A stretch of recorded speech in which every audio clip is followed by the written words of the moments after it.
அடுத்த வருஷம் இந்த டிசம்பர் முடிய போகுது. அடுத்த வருஷம் கண்டிப்பாக அதிசயம் நடக்கும்.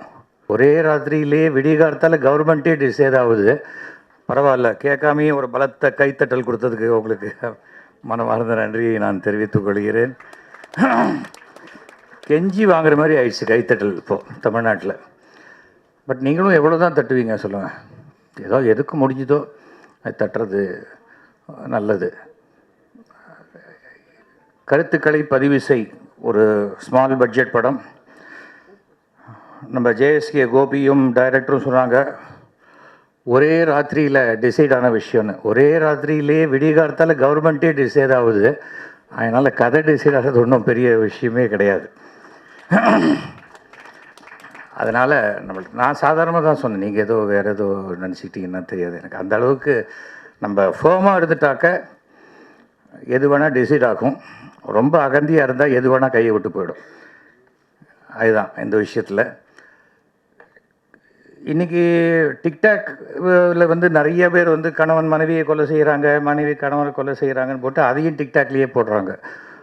அந்த அளவுக்கு இன்றைக்கி டெக்னாலஜி வளர்ந்துருக்கு. எவிடன்ஸே வேணாம் போலீஸ்க்கு, அதுவும் இவங்களே போட்டுடுறாங்க. நேற்றுக்கோ 4 பேர் ரயில்வே ட்ராக்கில் உட்காந்து தண்ணி அடிச்சிருக்காங்க. 5ஆவது ஆள் கொஞ்சம் நிதானமாக இருந்ததுனால அவர் மட்டும் தப்பிச்சு பாக்கி 4 பேர் வெளியே போயிட்டாங்க. அந்த மாதிரி இந்த செல்ஃபோனுங்கிறது எந்த அளவுக்கு யூஸ் பண்ணணும் அப்படிங்கிறத சொல்லியிருக்காங்க. இது ஒரு படமல்ல பாடம் அப்படிங்கிற மாதிரி சொல்கிறாங்க. விழிப்புணர்வு ஏற்படுத்தக்கூடிய படம். அது எதுவாக வேண்டுமானாலும் இருக்கலாம். டைரக்டர் பேசும்போது சொன்னார், எனக்கு ஃபுட்பால், ஹாக்கி, கிரிக்கெட் அதிலெல்லாம் இன்ட்ரெஸ்ட் கிடையாதுன்னு. இருக்க வேண்டாம், ஆனால் எடுக்கிறவங்க எடுத்துகிட்டு போட்டோம். அதை நாம் எதுவும் சொல்ல வேண்டிய அவசியமே கிடையாது என்பது தான் என்னுடைய கருத்து. ஏன்னா இந்த சினிமாங்கிறது ஒரு பெரிய பிளே கிரவுண்டு, பெரிய பிளே கிரவுண்டு. இங்கே ஃபுட்பால் ஆட தெரிஞ்சவன் ஃபுட்பால் ஆடி ஜெயிப்பான், கோலி ஆட தெரிஞ்சவன் கோலி ஆடி ஜெயிப்பான். அதனால் கோலி ஆட தெரிஞ்சவன் ஃபுட்பால் ஆட தெரிஞ்சவனை பற்றி எதுவும் சொல்ல வேண்டிய அவசியம் இல்லை. ஃபுட்பால் ஆட தெரிஞ்சவங்களும் கோலி ஆடுறவங்களை பற்றி எதுவும் சொல்ல வேண்டாம். ஏன்னா கோலிங்கிறது ரொம்ப கேவலமான ஒரு விஷயம் இல்லை. ஆடி பார்த்தா தான் தெரியும் எவ்வளோ கஷ்டம்ன்ட்டு அது. அதனால் நம்ம எப்பொழுதுமே சில சினிமா ப்ரோக்ராமில் பார்த்திங்கன்னா படத்தை பற்றி சொன்னதோ நல்ல விஷயங்கள் சொன்னதோ வராது. கான்ட்ரவர்ஷியலான விஷயம் பெருசாக கடைசியில் எதை பற்றி சொன்னோமோ அது நகர்ந்து போயிடும். அது போகக்கூடாது என்பதற்காகத்தான் நான் சொல்கிறேன். நான் அப்புறம் டைரக்டரை பார்த்து, என்ன இவ்வளோ ஒல்லியாக இருக்கீங்கன்னு அப்புறம் தான் தெரிஞ்சு பாக்யராஜோட பயங்கர ரசிகராக இவரே பார்க்க முருங்கா மாதிரி இருக்கார். இல்லை, பாக்யராஜ்னா முருங்கா பேட்டர்ன் ஆகிடுச்சு. இன்டர்நேஷ்னலாக யூஎஸ் வரைக்கும். ஒரு படம் என்பது 2 விதமாக இருக்கணும். ஒன்று சூப்பர்மேன் சப்ஜெக்ட், இந்த மாதிரியெல்லாம் நாம் இருக்க முடியுமான்னு ஆடியன்ஸ் பிரமிச்சு போய் அந்த ஹீரோ மாதிரி இருக்கிறது ஒன்று. இன்னொன்று படம் பார்க்கக்கூடிய ரசிகர்கள் அதுலேயே கேரக்டர்ஸ் இருக்கும். பாக்யராஜ் படங்கள்லாம் வெற்றின்னா வாழ்க்கையில் என்ன பிரச்சனை நடக்குதோ அந்த பிரச்சனை படத்தில் நடக்கும். பார்த்தியா, ஒன்றை மாதிரி தான் இருக்கா பார், அப்படி பேசியே படத்தில் ஐடென்டிஃபிகேஷன், அந்த ஐடென்டிஃபிகேஷன் இருக்கிற படங்கள் தான் எத்தனை ஆண்டுகளானாலும் திரும்ப திரும்ப பேசப்படும். அப்படிப்பட்ட ஒரு படமாக நம்முடைய இந்த கருத்துக்களை பதிவு செய் வர வேண்டும் என்று என்னுடைய விருப்பம், ஆசை. சின்ன படம் எடுக்கிறதுங்கிறது ரொம்ப முன்னெல்லாம் சொல்லுவாங்க, ரொம்ப பெரிய படம்னா ஹெலிகாப்டர்லேருந்து குதிக்கிற மாதிரி, சின்ன படம்னா அப்படியே இந்த ஏணியில் முதல் படியிலேருந்து குதிக்கிற மாதிரிம்பாங்க. இப்போ சின்ன படம் தான் ஹெலிகாப்டர்லேருந்து குதிக்கிற மாதிரி. நிச்சயமாக பிழைக்கிறதுக்கு வாய்ப்பே கிடையாது. பெரிய படம் எப்படியோ விற்றுரும்.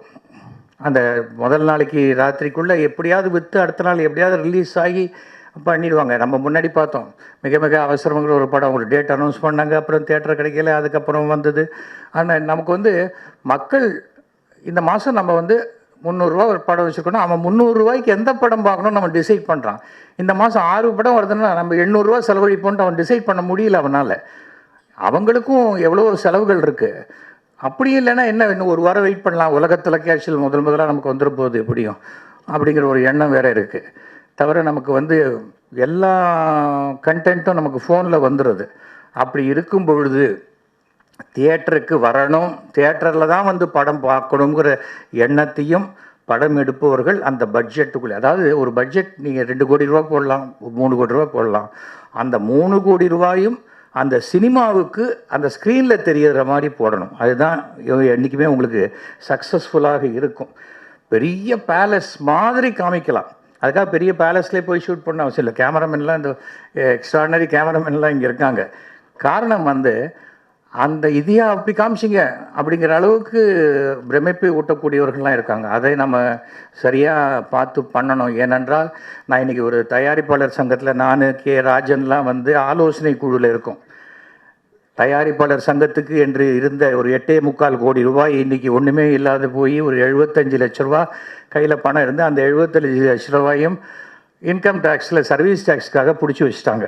அதனால் எந்த பணமும் இல்லாமல் ஒரு இடத்துல இருக்குது. இந்த பிப்ரவரி மாதம் எல்லாருக்கும் இன்சூரன்ஸ் போடணும். நிறையா கிட்டத்தட்ட 2300 உறுப்பினர்கள் இருக்காங்க. அந்த 2300 உறுப்பினர்களுக்கும் அடிப்படையான தேவை ஒரு இன்சூரன்ஸ்.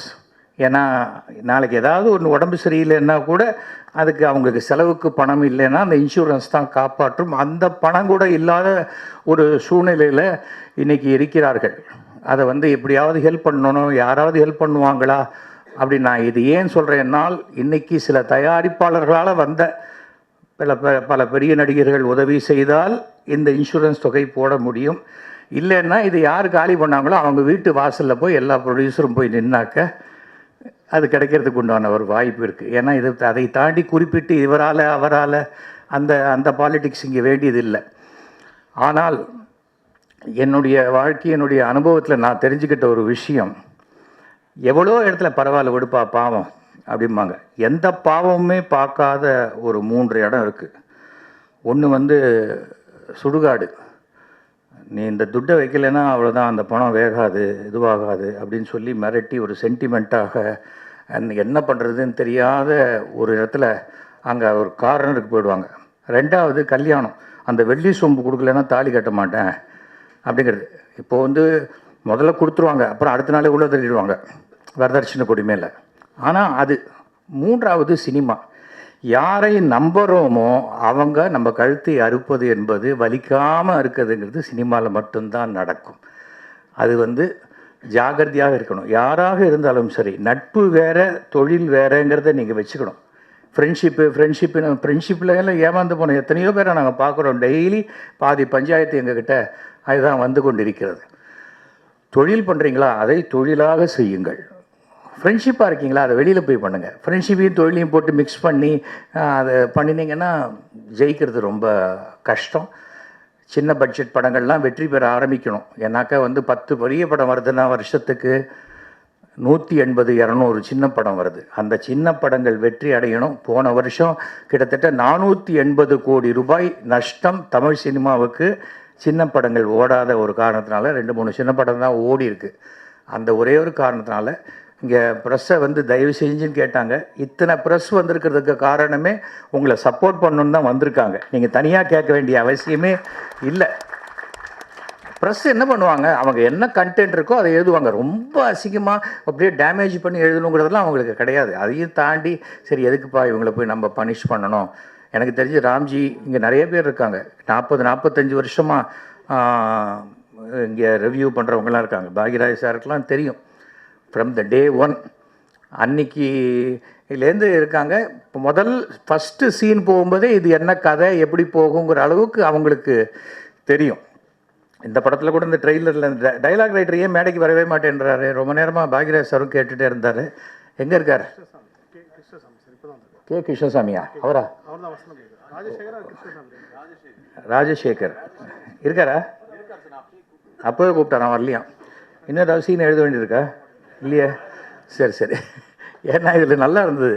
அதாவது படம் எடுத்து ஜாலியாக இருக்கிறது வேறு, ஜாலியாக இருக்கிறதையே படமாக எடுக்கிறோம் நாமன்னு சொல்லி இந்த கண்டென்ட்டோடைய அந்த மெயின் ஐடியாவையே வச்சு எடுத்திருக்காங்க.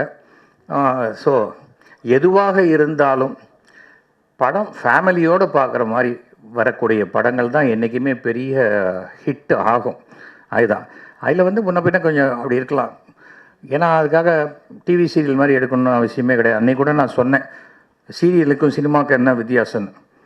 பார்க்குறவங்க அழுதா அது சீரியல், எடுத்தவனே அழுதா அது சினிமா. அந்த மாதிரி எடுத்தவங்களே அழக்கூடாது. எடுத்தவங்களும் சந்தோஷமாக தான் அடுத்த ஃபிலிம் நாம் எடுக்க முடியும். இதில் யங்ஸ்டர்ஸ் எல்லாருமே இருக்காங்க, நீ ஹீரோயின்ஸ் இருக்காங்க, எல்லாருக்குமே I wish them all the very best.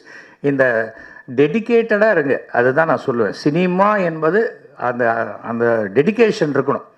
இன்றைக்கி பாக்யராஜ் சார் ஜெயிச்சிருக்காரு, நாங்கள் தான் ஜெயிச்சிருக்கோன்னா அந்த சினிமாவை தவிர வேறு சிந்தனை இல்லாமல் இருக்கிறனால தான் நம்ம ஜெயித்தோம். சினிமா வந்து ஒரு அப்படி ஜாலியாக ஒரு பொழுதுபோக்கு, கேப்பு கிடைக்கும்போது கேரவன்லேருந்து வந்து ஷூட்டிங் நடிக்கலான்னு இருந்தால் அது ஜெயிக்கிறதுக்கு உண்டான வாய்ப்பு ரொம்ப குறைச்சல். அதுக்காக நான் சொல்கிறேன். ஸோ கண்டிப்பாக அடுத்த வருஷம் இந்த டிசம்பர் முடிய போகுது, அடுத்த வருஷம் கண்டிப்பாக திரைப்படத்துறையில் அதிசயம் நடக்கும். அதான் இப்போ சின்ன படம்லாம் ஓடணும், நீங்கள் வேறு ஏதாவது நினச்சிக்காதீங்க. நம்ம எந்த வார்த்தை சொன்னாலும் நமக்கு அதிசயம் கண்டிப்பாக நடக்கும். இந்த அதிசயங்கள் தொடர்ந்து நடக்க வேண்டும் என்று நான் ஆசைப்படுகிறேன். அனைவருக்குமே என்னுடைய வாழ்த்துக்களும் நன்றிகளும். வணக்கம்.